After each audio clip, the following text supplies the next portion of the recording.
فريق بلا طول سيرة زار بيت أهل المغدورة ببلدة مجد السلم بالجنوب خلال الأسبوع. بنشوف التقرير. كيفك بلال؟ كيفك حبيبي؟ اشتقنا لك. كيف صحتك؟ كيف ولادك وليال؟ سلم لي عليهم كتير.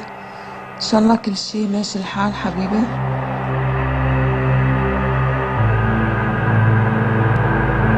هيدا صوت سارة، صوت المرأة يلي ما عرفناها إلا بعد ما ماتت، بعد ما قتلها ب 17 رصاصة. وهيدي آخر رسالة صوتية بعتتها لخيها بلال قبل ساعات من وفاتها، وكان يبدو الحزن والخوف على صوتها. هيدي سارة، المرأة يلي بالظاهر تبدو عصرية، ولكن فعليا كانت امرأة معنفة، تضرب دون سبب، تعذب وتهدد بحرمانها من ولادها. سارة بنتي، سارة قلبي، سارة عيوني، سارة كل شيء لي، سارة وحيدتي، سارة وحيدتي، سارة. شو بدي احكي لك عن سارة؟ شو بدي احكي لك عن سارة، عن حبيبة قلبي؟ شو بدي احكي لك عنها؟ سارة الطيبة الحنونة، سارة المرأة الآدمية، سارة ليه سكتت بكل جروحاتها، وفش يوم قالت يا ماما اخ، فش يوم قالت لي اخ، فش يوم شكت لي وهي عم تسكت بجروحاتها حبيبة قلبي، وهي عم تسكت، وهي عم تسكت، وكرمال ولادها السبعة، كرمال ولادها، كرمال ولادها.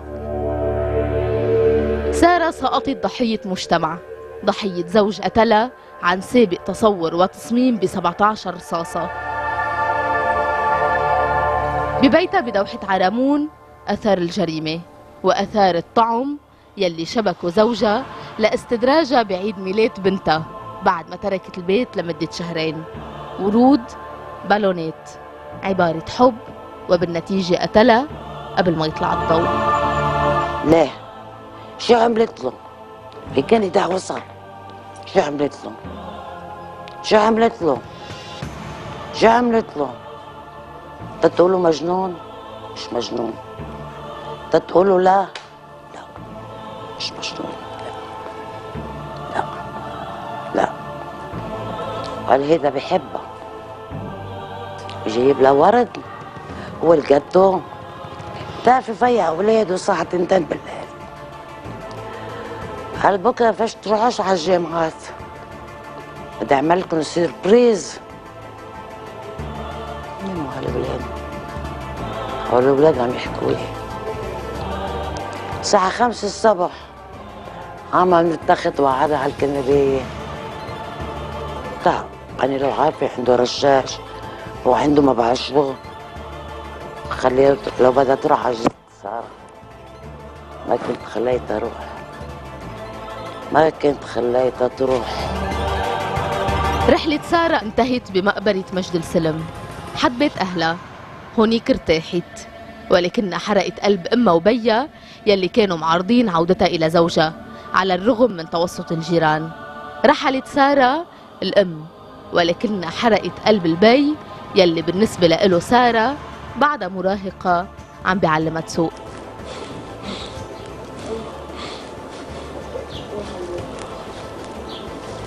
كانت هي الوحيدة وهي اللي يمكن لما اشتريت لها أول سيارة يمكن ما كانش عمرها 16 سنة، ماني بتذكرها بس تطلع برا السيارة تحط هوينات يا هوينات وتسوق مثل الكبار. بدها تعمل مثل الكبار.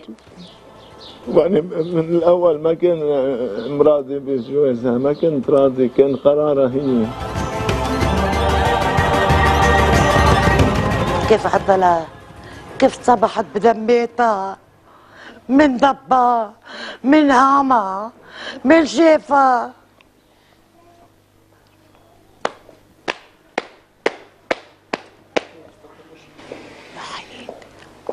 يا حياتي يا حياتي يا حياتي، ما بدي الا شنقه لكل نسوان العالم، لكل نسوان العالم، لكل نسوان لبنان، لكل مرة، لكل مرة، ولكل مرة بكيت واللي ما بكيش خسارة.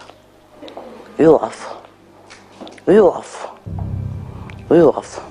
بالبيت مجلس عزا، الأم محروق قلبها على بنتها يلي قضت حياتها عم تنضرب، ومنع زوجها لسنين طويلة من أنه تتواصل مع أهلها حتى بتلاقي من اللي يدافع عنها.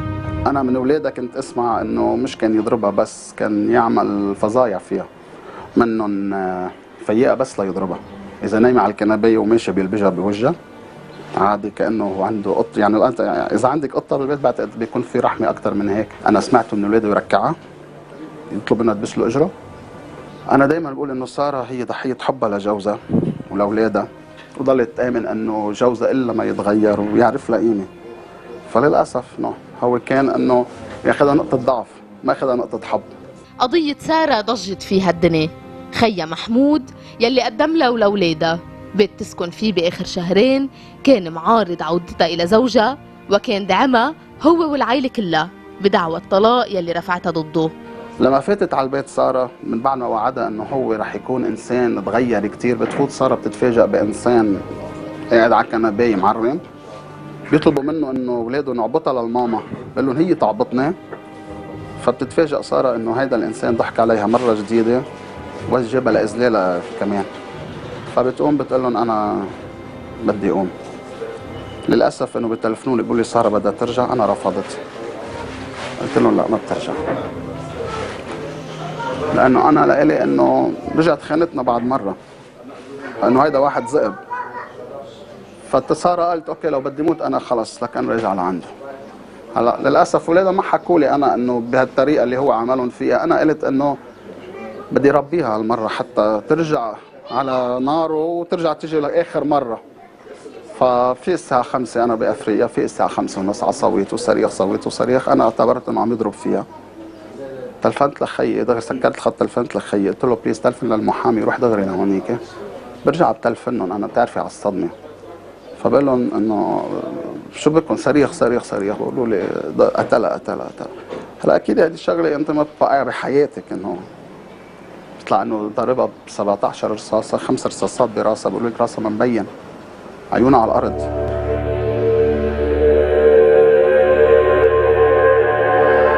بهالصور المسجلة من كاميرا البناية، الأب بيخرج بسلاحه من البيت بعد ما قتل سارة حتى يجبر الأولاد على العودة إلى المنزل. وبعدها فيديو بيظهر لحظة إلقاء القبض على الأب يلي بقي يتوعد الأولاد بأنه رح يرجع حتى يقتلهم.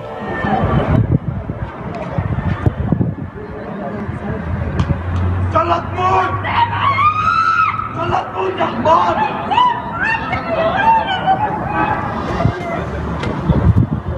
اللي الله نجى اولاده بتعرفي شو؟ انه انه الكليشن روكب، ولا كان مناوي على الكل. هو انا بطلب من هيدي الدولة اللي بعدها بتعتمد انه الذكورية هي القصة كلها، انه هيدي لغة قديمة صارت من عهد الجاهلية.